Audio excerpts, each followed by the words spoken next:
Radhe Radhe friends, आप सभी लोगों को देवउठनी एकादशी की हार्दिक शुभकामनाएं।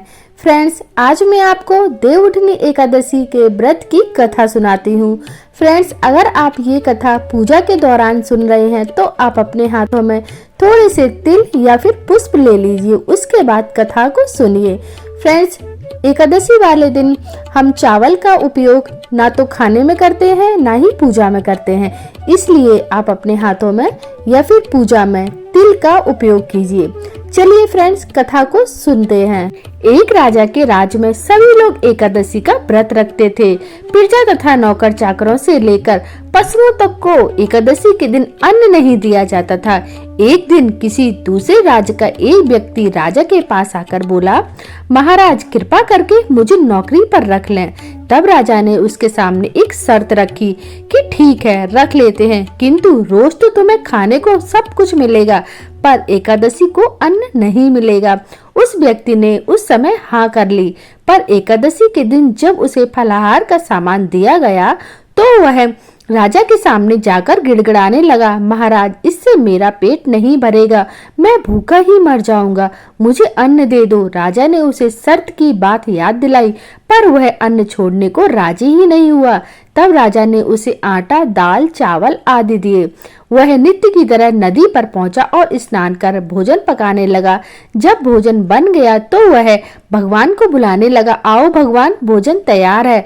उसके बुलाने पर पीताम्बर धारण किए भगवान चतुर्भुज रूप में आ पहुंचे तथा प्रेम के साथ उसके साथ भोजन करने लगे।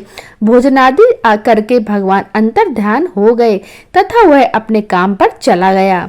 15 दिन बाद अगली एकादशी को वह राजा से कहने लगा कि महाराज मुझे दुगना सामान दीजिए। उस दिन तो मैं भूखा ही रह गया। राजा ने कारण पूछा तो उसने बताया कि हमारे साथ भगवान भी खाते हैं, इसलिए हम दोनों के लिए ये सामान पूरा नहीं होता। यह सुनकर राजा को बड़ा आश्चर्य हुआ। वह बोला, मैं नहीं मान सकता कि भगवान तुम्हारे साथ खाते हैं। मैं तो इतना व्रत रखता हूँ, पूजा करता हूँ, पर भगवान ने मुझे तो कभी दर्शन नहीं दिए।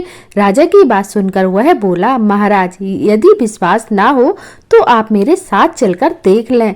राजा एक पेड़ के पीछे छिपकर बैठ गया। उस व्यक्ति ने भोजन बनाया तथा भगवान को शाम को पुकारता रहा, परंतु भगवान न आए। अंत में उसने कहा कि हे भगवान, यदि आप नहीं आए तो मैं नदी में कूदकर प्राण त्याग दूंगा, लेकिन भगवान नहीं आए। तब वह प्राण त्यागने के उद्देश्य से नदी की तरफ बढ़ा।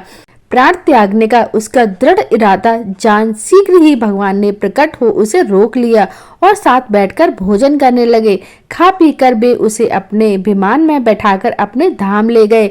यह देख राजा ने सोचा कि व्रत उपवास से तब तक कोई फायदा नहीं होता जब तक मन शुद्ध ना हो। इससे राजा को ज्ञान मिला। वह भी मन से व्रत उपवास करने लगा तथा अंत में स्वर्ग को प्राप्त हुआ। बोलो विष्णु भगवान की जय।